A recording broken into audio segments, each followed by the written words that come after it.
O ito mga kabunyog, mainit na balita ito ngayong araw. Nag-press con. Nag-press con si Ombudsman Boying Rimulya at sa press con niya ay inanunsyo niya. Ah, inanunsyo ni Ombudsman Boying Rimulya na may reklamong plunder na sila sa ombudsman laban sa mag-inang si Loren Legarda at Leandro Lebeste. Yan, mga kabunyog yan po ang mainit na balita ngayon. Hindi ito simple. Mga kabunyog, mga kababayan, plunder ito. Matindi ito, mga kabunyog, mga kababayan. Plunder na naman. Kasong plunder na naman ang kinakaharap. At ito, sa pagkakataong ito, si Senadora Loren Legarda naman. So, mga kabunyog, ano ito? Ka-anunsyo lang po nito ngayong hapon, nag-press briefing o press conference si Ombudsman Boying Rimulya at inanunsyo niya na sisimula na sisimula na ang preliminary investigation laban dito sa mag-ina. Si Leandro Lebeste, Congressman Leandro Lebeste ng Batangas at ang kanyang inang si Senadora Loren Legarda. Yun, mga kabunyog, mga kababayan. Mga kabunyog, mga kababayan, ano na po ito? Matindi ito, mga kabunyog. Seryoso ito. Sa parte ni Loren Legarda, dito ano na ito? Hindi na niya ito masasabing simple lang. At dahil plunder ito. Ang halaga ng ang amount na involved ay 10 billion. Matindi. Matindi, mga kabunyog, mga kababayan. Ito ba ay minadali? Hindi. Ang tagal-tagal na nga nito. Ang tagal-tagal na nga ng kasong ito. Noon pa ito inanunsyo na kakasuhan nga ng ombudsman. Pero parang pinaliwanag naman ni Ombudsman Boying Rimulya, sabi niya, na busy kasi sila sa dami ng mga ibang kaso, lalo na yung sa flood control, talagang hindi na nila naasikaso itong tungkol dito sa kasong ito ni Leandro Lebeste. Pero dati kasi, ang alam lang natin, ang posibleng makasuhan ay si Leandro, yung anak. May nagtanong, bakit po napasama si Senadora Loren Legarda? Ang paliwanag ni Ombudsman Boying, hindi naman mangyayari, hindi naman makukuha ng anak na halaga ng mga 10 billion pesos na halaga ng mga proyekto sa solar, kung hindi dahil sa impluensya ni Loren Legarda. Yan, mga kabunyog, mga kababayan, ito? Ang kasong plunder ay tungkol sa ang ginawa kasi ni Leandro Lebeste, ang negosyo nitong batang ito, kaya ang tawag dito solar boy. Ang negosyo nito ay tungkol sa solar power, solar energy. Ngayon, dahil ma-impluwensya ang kanyang ina, Senadora, at saka ito yung chairperson ng Senate Committee on Finance nung panahon ni Duterte, Senate Committee on Finance. Ang katapat niyan sa Kamara, Appropriations Committee. Kapag ikaw yung chairperson ng Senate Committee on Finance, hawak mo ikaw ang may control sa budget pagdating sa Senado. Ang counterpart mo nga sa Kamara ay yung House Appropriations Committee chair. Kaya napakamakapangyarihan ni Loren nung panahon ni Duterte. Panahon ito ni Duterte, mga kabunyog. Anong nangyari? Anong nangyari nung panahon ni Duterte? Yung anak ni Loren ang negosyo solar. Ang gusto ng anak ni Loren, siya ang makasolo, parang exclusive sa kanya, ang mga kontrata sa pag-supply ng pag-develop ng solar power sa buong bansa. Ayan Kaya paano to naging plunder? Naging plunder ito dahil nung panahon ni Digong, ni Duterte, si Leandro Lebeste, yung anak ni Loren, hindi pa yan politiko, nagtayo siya ng kumpanya sa solar power, solar energy ang negosyo niya. Maganda naman yung plano. Siya daw ang magdi-develop ng solar power, solar energy sa buong Pilipinas. kahit yung mga malalayong lugar na, at yung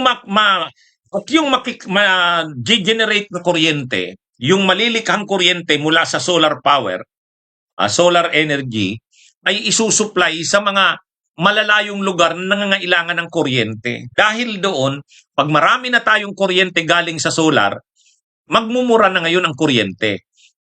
Nakuha ngayon dahil sa impluwensya ni Loren, siya ang chairperson ng Senate Committee on Finance. Siyempre siya yung nagpapalakad ng budget. Kapag pinag-uusapan yung taon-taong budget, siya yun. Kaya maimpluwensya itong si Loren, nakalusot. Nakuha ngayon ni Leandro yung exclusive, kumbaga yung prangkesa, siya ang nakakuha. At yung mga kontrata, ang mga kontrata sa Department of Energy tungkol sa pag-supply ng power, ng kuryente galing sa solar, siya ang nakakuha. Exclusive. Dahil yon sa power ng kanyang ina. Impluwensya ng kanyang ina. Panahon niya ni Duterte. So ngayon, saan nagka-problema ngayon? Kinuha niya lang yung mga kontrata sa Department of Energy. Kinuha niya lang yung exclusive na prangkesa na siya ang magsusupply ng kuryente galing sa solar sa buong Pilipinas. Tapos sa aktual, hindi niya naman nagawa. Hindi niya naman na-accomplish. Wala. Ngayon, ang nangyari dito, ang nagsuffer dito, ang sambayan ng Pilipino. Kasi, may gusto sanang mag-develop ng solar power din, solar energy, hindi naman nila magawa kasi naibigay na yung exclusive na prangkesa ng pag-develop ng solar power dito nga kay Leandro Libeste. Kumbaga, yung development ng solar power ng solar energy natin ay nabulilyaso. Kasi ang may exclusive na power na mag-develop ng solar energy sa bansa, binigay kay Leandro Libeste. Siya yung binigyan ng prangkesa eh. Siya yung binigyan. At saka yung mga kontrata sa DOE, siya rin ang nakakuha. Ang problema, hindi niya naman tinupad. Hindi niya tinupad. So doon ngayon pumapasok ang plunder. Kasi nagpayaman ka lang. Nagpayaman ka lang. Ang ginawa nito ni Leandro Libeste, hindi sinunod yung kanyang mga commitments, pero bininta niya yung kanyang solar company sa Meralco. Sa kumpanya ni Manny Pangilinan, bininta niya ang mahal ng benta, billions. Kaya ang nangyari dito, tubong lugaw itong si Leandro Libeste. Pero yung pangako doon sa mga binigay sa kanyang prangkesa, yung binigay sa kanyang mga kontrata sa gobyerno, hindi nasunod. At bakit nasangkot si Loren? Hindi naman makukuha ng kanyang anak yung mga kontrata na yun kung hindi dahil sa kanyang influensya.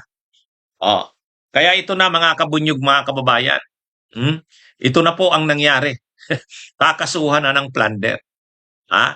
Ngayon na, ano na yan Anong stage na ito? Preliminary investigation. Ang ibig sabihin po niyan, papadalhan ng subpoena yung mag-ina, si Leandro at si Loren, papasagutin sila. Ano ang sagot nila sa mga aligasyon sa kanila? Bibigyan, due process yan eh. Bibigyan sila ng due process para maibigay yung side nila, yung panig nila, ng mag-ina. Kasi sila yung akusado dito eh. Ngayon, i-resolve yan ng ombudsman. Pag ang resolusyon ng ombudsman, hindi sila kumbinsido sa paliwanag ng mag-inang Loren at Leandro, isasampa nila ngayon ang reklamo ay ang kaso sa Sandigan Bayan. Plunder ito, non-bailable na naman ito. Non-bailable na naman ito, mga kabunyog, mga kababayan. So yan, mga kabunyog, ang balita ngayon na yung mag-inang si Leandro at si Loren, Leandro Libeste, Loren Legarda, ay inireklamo na ng plunder sa ombudsman. Inanunsyo po yan ngayong araw ni Ombudsman Boying Rimulya. Tungkol saan yan? Tungkol doon sa 10 billion pesos na halaga ng mga solar projects na nakuha ng anak ni Loren na si Leandro. Exclusive sa kanya binigay. Yung prangkesa sa kanya binigay, nakalusot sa Senado, sa Kamara, napirmahan ni Duterte. Malakas sila noon kay Duterte. Kaya nga dawit dyan si Loren. Kasi hindi naman mangyayari yung proyekto na yon na nakuha, na solo, exclusive ni Leandro kung hindi dahil kay Loren. Ayan na. Bunyog, bunyog, halikan na kasama ka. Bunyog, kapag buklod ay may pag-asa.